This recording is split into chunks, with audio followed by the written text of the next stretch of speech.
Hello and welcome to the HR Kyle podcast, the ultimate resource for HR insights and guidance that will empower both seasoned business professionals and eager job seekers. I'm HR Kyle, your host. I'm excited to embark on this journey with you.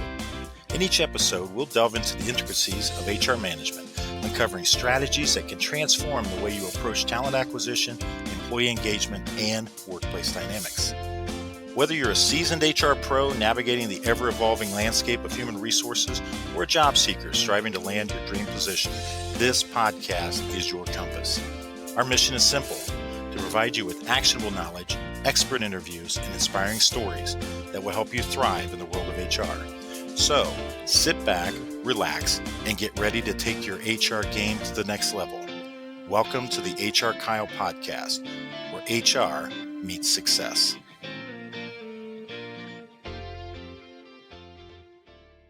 Welcome, ladies and gentlemen, to the HR Kyle podcast. I'm your host, HR Kyle. We're your go-to source for insights on leadership and career development. In our first segment today, we'll dive into the keys to establishing and maintaining a winning culture within organizations. Stay tuned for valuable tips and discussions on that.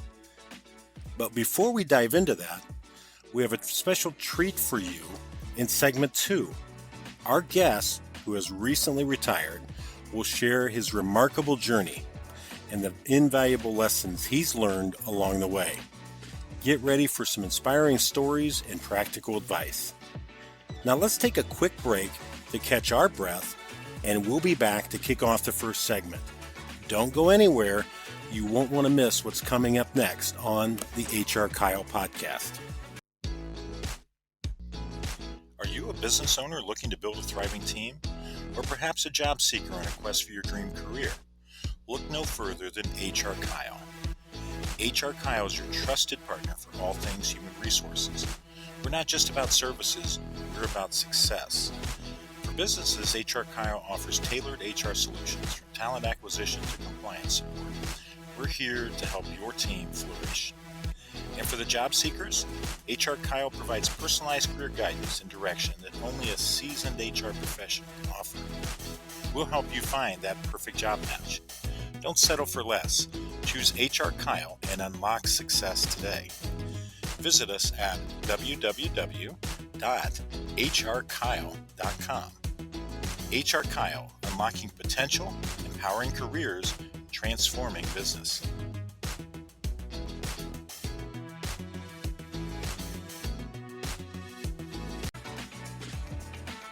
Welcome back, dear listeners, to the HR Kyle podcast. I'm your host, HR Kyle.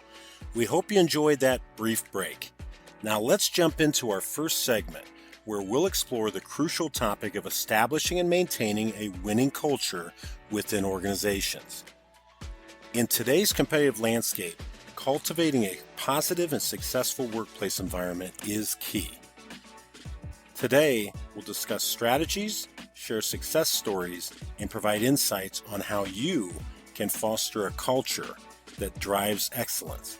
Whether you're a leader, aspiring manager, or simply interested in organizational dynamics, this segment's for you. So buckle up and get ready for a deep dive into the world of winning cultures right here on the HR Kyle podcast.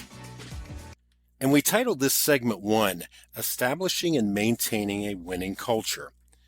Now, before we get started, I want to take a brief moment to give you time to grab paper and pen or your favorite electronic device so you can take notes, because there will be note-taking and there will be writing during this session, and you'll want to do that to get the most out of it. So I'll give you a moment to either hit pause, or if you're really quick or those things are handy, we'll just keep talking here just for another moment or two, and you can have your intended writing instruments in front of you. So, first question, kicking this segment off. How many of you out there listening want to lead or be a part of a winning team? And if I have to hesitate more than a couple of seconds, I'd be concerned, because I hope that's all of you. But here's your first question, true or false. Winning teams have cultures that enable them to win. Hold your answers on that one. until we get to the end of the segment, and I'll ask you that question again. So first off, we always say, let's define what we're going to talk about. Let's talk about our whys. I hope we've answered your whys already of why we're talking about this conversation, because we all want to be part of a winning team. But let's get some definition behind this first. So team culture defined, made up of the values, beliefs, behaviors, and attitudes shared by a team. It talks about how people work in tandem towards a common goal and how they treat each other. So that's the book definition of team culture. But I'd ask you this, what's your definition of a winning team culture? So how would you define a winning team culture? And I'll give you a moment just to maybe write a couple of sentences down or put a couple of bullet points down as far as how you would define a winning culture. We're going to dive into that question more here in a moment, so don't spend a lot of time on that. But I want you to gather a couple of thoughts. Okay, so exercise 1 in this discussion. I'd like you to think about the worst team you've ever been a part of. Again, this could be in a work situation, it could be something personal, a personal team situation, whatever that might be. Maybe it was in school, maybe it was in sports. I joke, but I guess maybe this is serious. Maybe it was a marriage, a failed marriage, and that was the worst team you've been a part of. What were some of the qualities of that team? Again, I'll give you a couple of moments to put that list down in bullet form so you can capture that. Again, this is important to the discussion. So what were the qualities, I should say, of that worst team that you were a part of? So imagine that team. You're thinking, God, that team had this and they did this and this was a part of it. So that's that worst team. So now let's flip the sheet and pivot. Think of the best team you've ever been a part of. Again, same type of scenario. Could be in work, could be in some sort of a personal situation, school, sports. Again, maybe it's your marriage now or your relationship that you're in now, and it's successful. You consider you and your partner to be a winning combination. What are some of the qualities of that team? What makes that team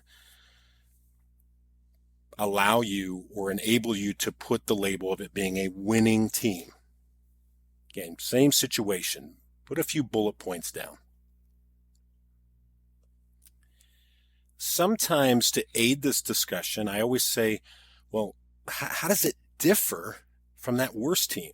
So you've got this best team that we're talking about, and you've got your list of items there, the adjectives or the descriptors or however you're notating here the qualities of that success for that winning team. But ask yourself, how did it differ? Because what I find sometimes between the winning teams and the quote unquote losing teams is they tend to be at polar opposites. The winning team, hey, we communicated really well. The losing team, we struggled with communication.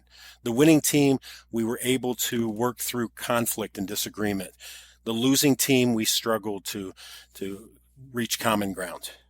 So again, tended to be at polar opposites on the qualities. So here's the question of the day. Now I'm saying, think about your current team. So the current team you're on, relative to the example we gave, right? How many of the best team qualities does your current team have? So you listed those off. I said, hey, think about the best team you've ever been on and how many of those qualities are consistent with the team you're on. My hope is in some ways that this best team example is the current team that you're on, and you can say, gosh, it's every one of those bullet points and more. There's more things that I could list. But if it's not, if that's not the best team you're on, the next question becomes, especially from a leadership standpoint, what keeps there from being more of the best team qualities on this current team that you're on? Why doesn't it have all those best team qualities that you listed earlier? What's keeping that from happening? Maybe communication isn't something that you have quality communication on your current team. Why? What's keeping that from happening? Maybe there's not support. Maybe there's not adequate training. What are those things that are keeping this current team that you're on from being a best team if it's not your best team?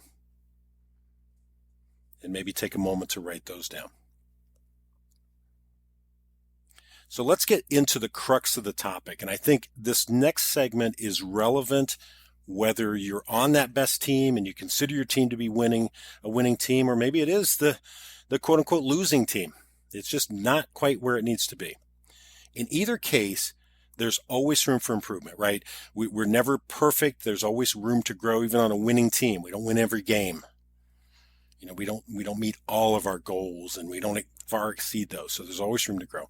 So let's talk about now, how do you improve team culture? Again, wherever you are. For one, I think you have to define your team culture first. Do you have a vision for your team? How would you convey that to others? How would you convey that to your team? What does your team think is the team culture? Because there very well may be a disconnect. And on these losing teams that I reference, many times there's a disconnect between the leader's vision of that team culture and how the employees see it. So you've got to ask yourself, what does the team think? The other question is, relative to team culture, what does the team need? To be a winning team, needs have to be met. There's a reason why it's a team. And a team is made up of individuals. It's not about the leader. So it's not about what does the leader need. It's what the team needs. Because as I've said in other episodes, leaders, you're only as successful as your team is. And if you consider yourself an individual contributor, but yet you're leading a team, then I can assure you you're failing. So again, find your team culture. Another way to improve, adapt practices from others. Maybe these are lessons that you've read about or heard about, or you've been a part of winning teams and those characteristics and what they mean, and you can bring those to the team that you're on now. How about ask your team? What do they consider to be those qualities that would make the team successful, to make the team a winner? What do we need to do to get there? Because again, leaders, it's a team effort. Your success hinges on the success of your team. So how about ask them to be involved in that discussion? Maybe you have a mentor, and if you don't, I encourage you to have one. Talk to your mentor about what you can do to have this team that you're leading evolve into a winning team. Okay. Another key point, clarify your goals and celebrate your success. I see so many teams, especially, miss on point number 2 there of celebrating success. It's almost like, gosh, if we celebrate it, if we celebrate our success, we'll get complacent. We won't be driven as much. Let me throw that myth out the window right now. I don't have a window here, but if I did, I'd throw it out the window. That is simply untrue. Celebrate your success. There's a saying, especially in sports, and I firmly believe it, success breeds success. By celebrating it, you're showing everyone that's the example that we want. How do you know that? Because we're rewarding it. We're celebrating it. We're holding it up there to say this is the standard that gets recognition. And by doing that, people follow that example over and over again. Where does it start, though? Clarify your goals. What are your goals? How can you determine you're successful if you don't even know what those goals are? So we worked through that exercise a little bit when I had you think about your best team that you've been on and what those qualities are. Well, if you're not on that best team, if that's not your current team, then you're striving towards those characteristics we described, and those become your goals. So make sure your team has goals. Because for one, you can never measure success, and 2, you don't know what you're driving towards. Give clear expectations. Please, leaders, do that. And the only way you can know that is by checking with your team. You can assume that you've given clear expectations. You can guess that you have. You can hope that you have. You can wish, pray, all those other things.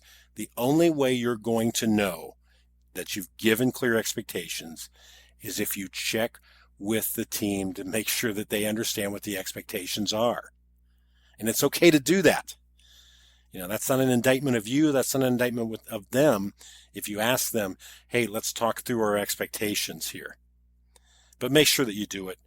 Some of those things relate to collaboration. What are your expectations for your team for collaboration? One thing we know about winning teams is they collaborate really well. It means they work well together. They recognize that each member has strengths and weaknesses, and they really try to play off of that so the team as a whole is stronger. It relates to things such as schedules. As far as deadlines and schedules, are we meeting those? Ownership of work is another big one. Please give clear expectations of ownership of work. Because if everyone owns something, that really does mean that nobody owns it. Tasks, just like so many other things in life, can really only be owned by one person. Ultimately, there should be one person. President Truman had a plaque on his desk that said, "The buck stops here." That made it clear who was ultimately responsible. Okay. Each one of your team members, depending on their area, should have that same sign. Maybe it's performance management they're responsible for, or some other area of human resources.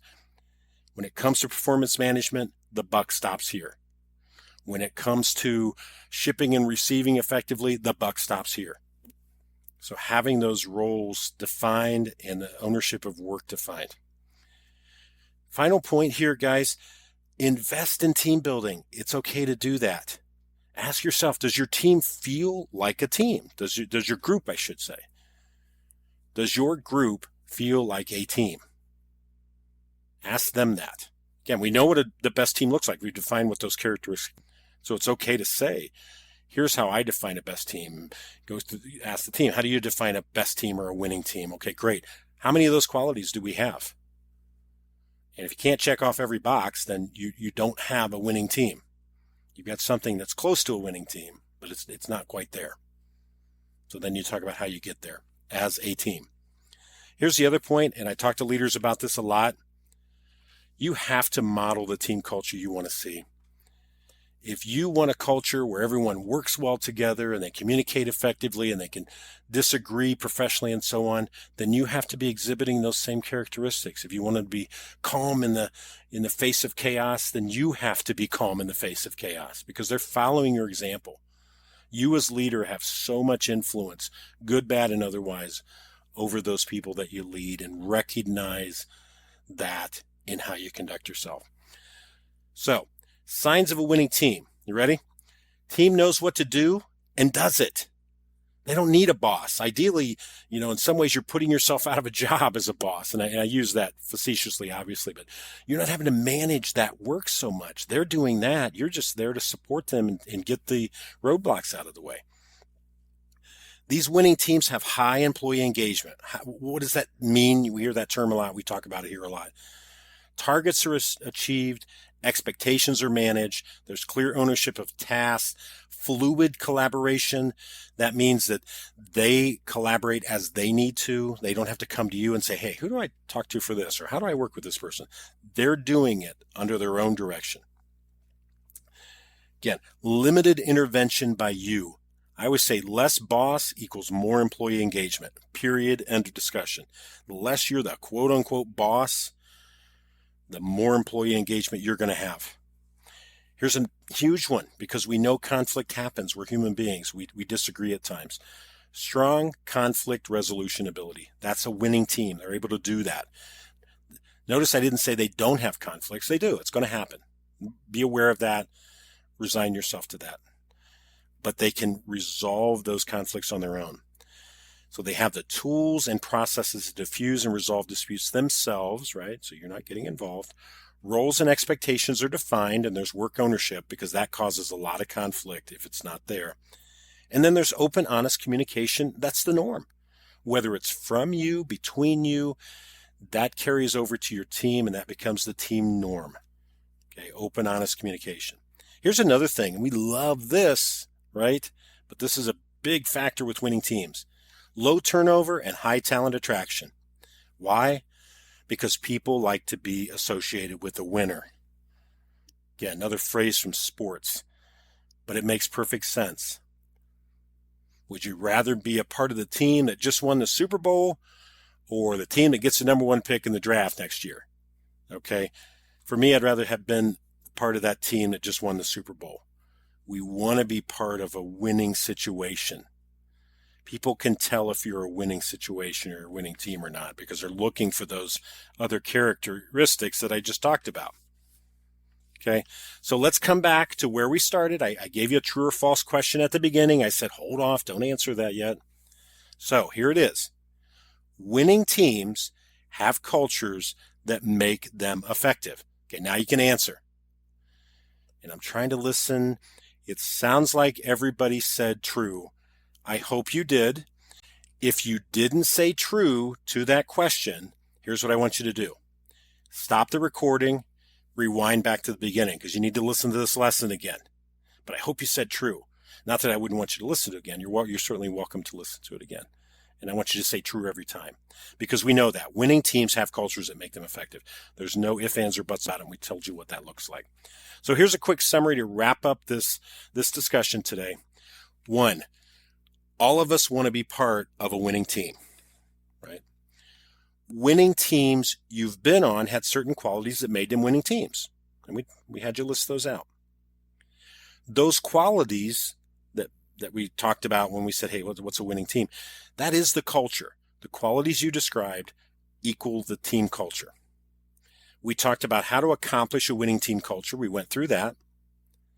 And we made sure that you were crystal clear to know what an effective culture looks like. We told you what those were. We told you how to get there. And we tried to reinforce the message there again to say, yeah, winning teams have cultures that make them effective. Well, gang, that concludes our in-depth discussion on establishing and maintaining a winning culture.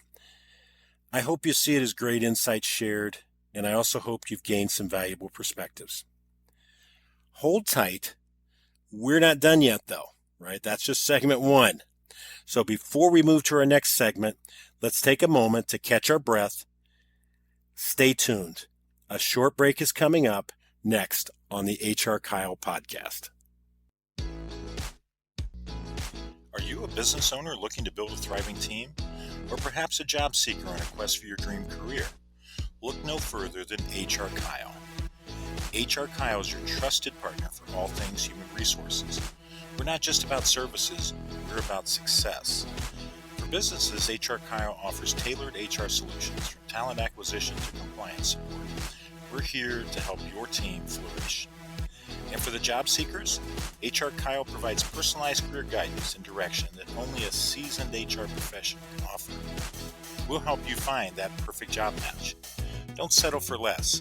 Choose HR Kyle and unlock success today. Visit us at www.hrkyle.com. HR Kyle, unlocking potential, empowering careers, transforming business.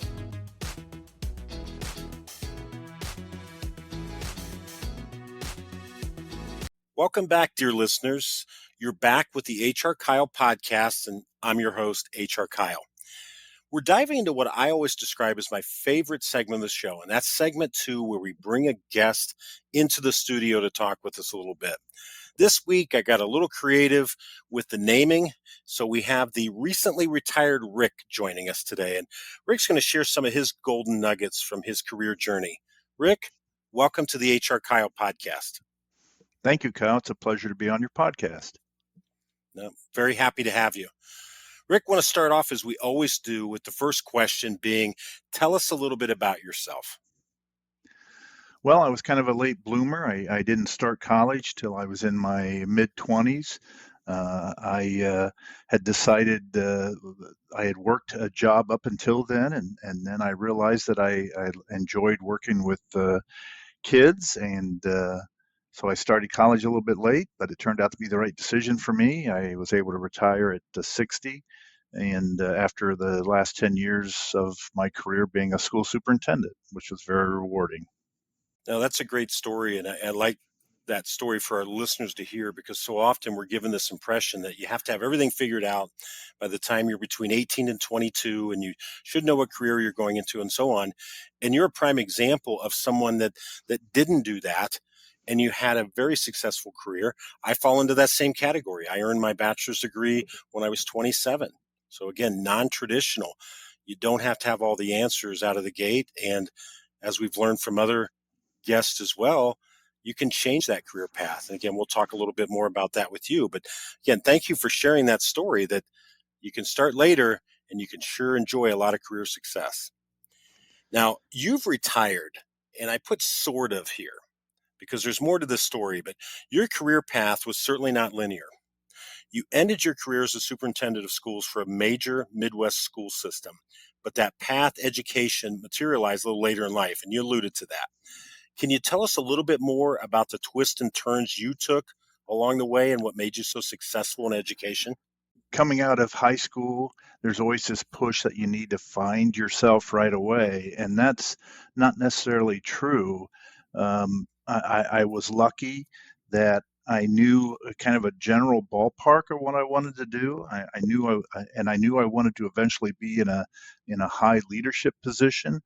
But you know, I was lucky in my career that one, I had good mentors around me that encouraged me to go up the ladder. I went from, teacher and coach, which I really enjoyed because I really enjoyed sports, to then, a leadership position as a school principal and started out as an assistant principal, then principal, and then had the opportunity to be a school superintendent. So I knew that I wanted to work with kids. I wasn't sure exactly what. I had done some social work in my career before getting into education. Um, and then I was just, very We blessed to lost you. be able to move into leadership positions. And again, a lot of that was because one, I knew I wanted to be in leadership positions, but also two, that I had some really good mentors around me that encouraged that. And that, again, a great story for our listeners to hear because of that role of your mentors. And one of the topics that we talk about here on the show at different points is how to make your career successful. And that is precisely one of the items that I share each time is that, life is a team game. And to be truly successful and reach your goals, it's about who are you partnering with along the way. And certainly mentorships is critical to success. And that's something that you just spoke about. I was just going to say that, I think it's also important that you enjoy what you're doing. I was in education, and certainly we can also, all of us can look back on our careers and remember teachers that we enjoyed that made us think, gosh, I would love to get into that career someday. But we also all have had teachers that we knew just didn't seem to enjoy what they were doing. And a lot of those teachers never move to the next level. They stay in that, classroom, which there's nothing wrong with that. There are a lot of good teachers that stay in the classroom. But, I think what I learned is that, you have to enjoy what you're doing and, take sort of a step of faith when you go into leadership. Some people don't enjoy leadership. I personally was really blessed that I loved leadership positions and of course loved working with students. Well, and there's another key point you had there. You thrived because you had a passion for what you did, and it went well beyond just I'm a teacher, I'm a principal. You were passionate about the work that you were doing and the difference that you were making. Absolutely. Even as a superintendent, you get farther away from the day-to-day connections with students, but I made sure that I always stayed connected to the students. They called me the selfie king because I visited classrooms and the kids searched me out, students searched me out to take selfies with, which I really enjoyed. So, it was a regular visit into classrooms wherever I was, either as assistant principal, and certainly as superintendent. You would think, and I heard many times from a lot of students and even teachers that said they had never met their superintendents before, they didn't know who it was. And certainly most students on campus knew who the superintendent was. And I would tell them to stop me in the hallways and say hi and things like that. And they did. They loved to take selfies with me. Now, that's a good story. We talk about that too here. One of the key things of leadership is just being available, being seen, being approachable. And that's precisely what you talk about there. And the other key point, I believe, with all of that is just making that connection with them and letting them know you care. There's a lot of evidence behind that concept that people are more loyal to an organization.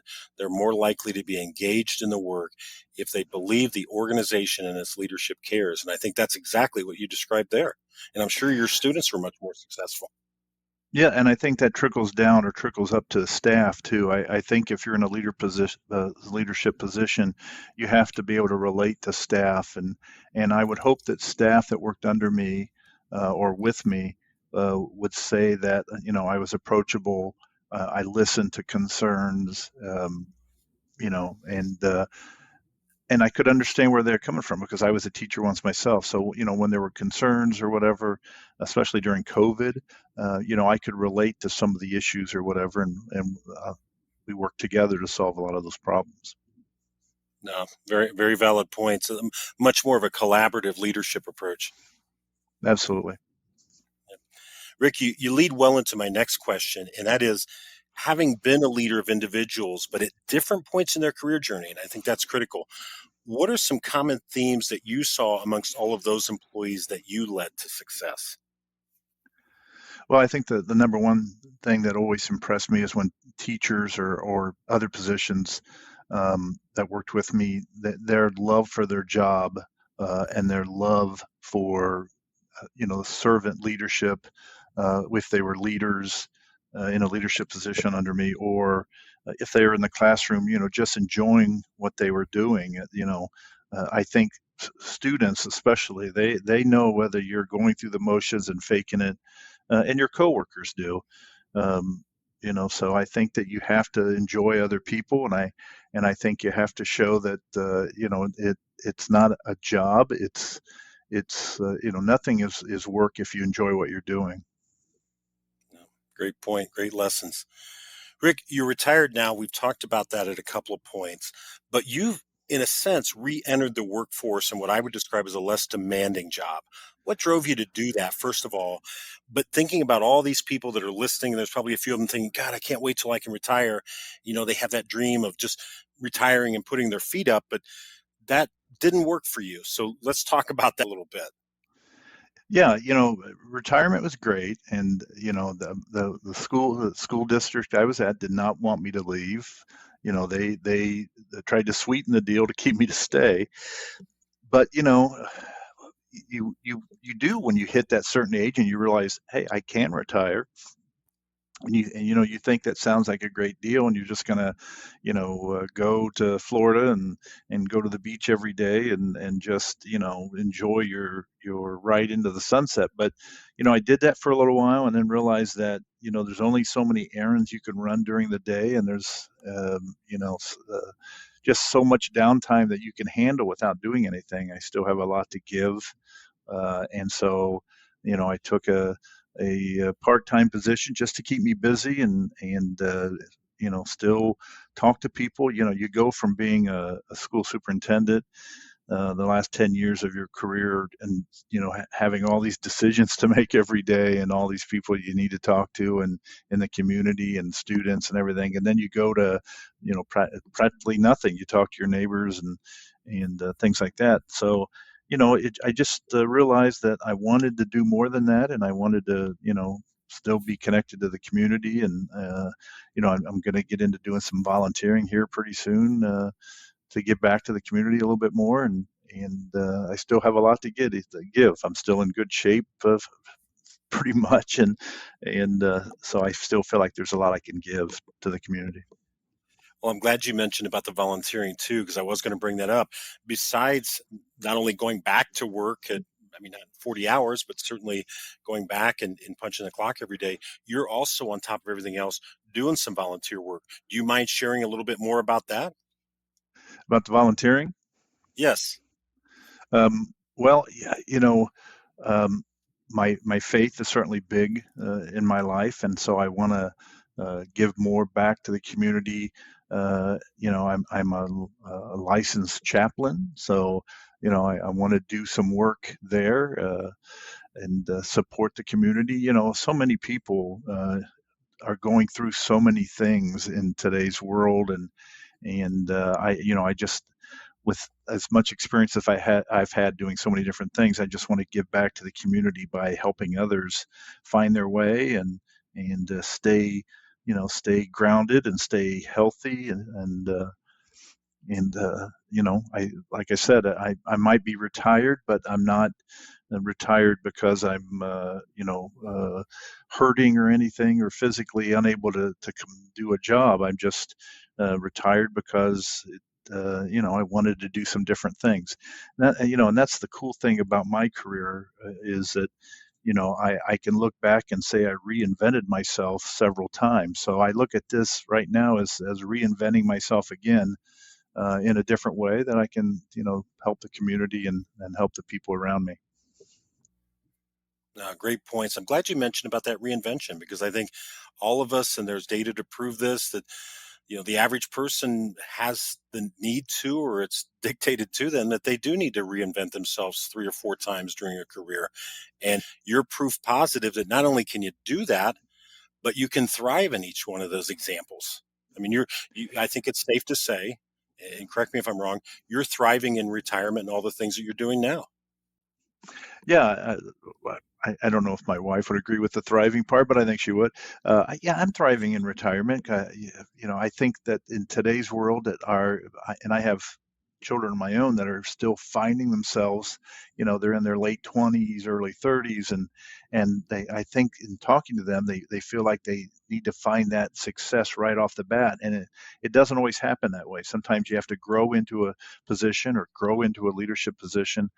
I was a teacher, and I don't think I could have made a real successful transition from teacher to superintendent. I had to go from teacher and coach to assistant principal to superintendent. So that and I think that's the same way in other jobs. You don't hire in as a 22-year-old as a manager or whatever somewhere. You have to there's some steps you have to take to get to the end goal, and it doesn't always happen in 2 weeks or 2 months, and sometimes not even in 2 years. I was lucky that I was able to take the steps up the ladder fairly gradually, and it all worked out. So. It definitely did. I think you'd be the first one to say too that going through those steps made you more successful as you moved up the ladder. Had you made the jump and skipped a couple of steps, your success further up probably would have suffered. Yeah, I learned a lot on the job, especially as superintendent. If we're, even as a teacher, you learn on the job, and it would be easy to get frustrated. And I guess if I was talking to a general audience about, their careers and talking to people getting into the job field, I would tell them that, there's going to be some setbacks. You're going to, things are going to happen, and you're just going to have to learn to kind of sometimes roll with the punches. There are bad days on every job, and there is some things that come up unexpectedly that impact it. And the key is that every time you have a bad day, you have to get up the next day and go in and know that the next day you're going to be better and smarter, and you're going to know more. Um, no one typically is successful right off the bat. Rick, you lead well into my next question. You've hit on a couple of points that answer this, but I'm going to put it out there and let you develop the full answer that you want to share. We'll make it our last one. What are some lessons that you would share with the listeners about finding your calling, late 20s, early 30s, as you've described? Yeah, that's a great question, Kyle. And I guess, looking at people getting into their careers, or starting out, or even if they're thinking about, going a different direction and reinventing themselves, which again I did many times. You have to gravitate towards things you really enjoy. Using my own children as an example, my youngest daughter, who's still in her mid 20s, but throughout her whole life, she was an outdoorsy type of young lady. She loved the outdoors. She loved being crafty and artsy and stuff. And now she has her dream job. She works in a flower shop, and I mean, she just loves that. And when you talk to her about, her day or her job, it's always, amazing to her that she gets paid to do that. And I think for anybody, again, looking to get in a career or looking to reinvent themselves, if there's something that you really are passionate about, you may have to take a step back. There were a couple times where I made decisions to take positions where, it was maybe a lateral move, or it wasn't as much money to begin with. When you go from teaching to assistant principal, a lot of times, if you look at the time you put in, the pay isn't as much. But I looked at the big picture. I knew to be a principal, I had to become an assistant principal. I needed that experience. To become a superintendent, I knew I had to be a building principal. And so, when you look at hourly pay for a teacher compared to hourly pay for a principal or assistant principal, especially, it's a less paying job and it's more time and things like that. But I also knew I had an end game in mind. That's why I did that. And I also knew that I would be happier in a leadership position than, just being a teacher. And I all that plays into when you're making decisions. I tell my own children, find what you like to do and find a position that you like to do, because we all have to work and we all have to work 40 hours a week to make ends meet, sometimes more than 40 hours a week. And, if you're going to be out of your house for 40 hours a week, you really should do something that you enjoy doing. Rick, that's a perfect way to wrap up this session, and appreciate you sharing that insight. That does conclude segment 2 of the HR Kyle podcast. And I want to send a massive thank you to our guest, Rick, for shedding light on the valuable lessons from his remarkable career. We've covered some valuable topics for professionals really at all stages of their career. Rick, I really want to thank you for being on the show today. Thank you, Kai. I really enjoyed it, and I've listened to your other podcasts. You're doing a great job getting the messages out there to people who are, in the field and are working and looking for a career, looking for a new career. I just really enjoy your podcast. Well, Rick, I appreciate that feedback. I really do, and thank you for listening. Appreciate your support. Well, folks, that's a wrap for today's HR Kyle podcast. Thank you so much to all of you for joining us today. We're glad you tuned in. Until next time, this is HR Kyle signing off. Take care, stay inspired, and keep chasing your dreams.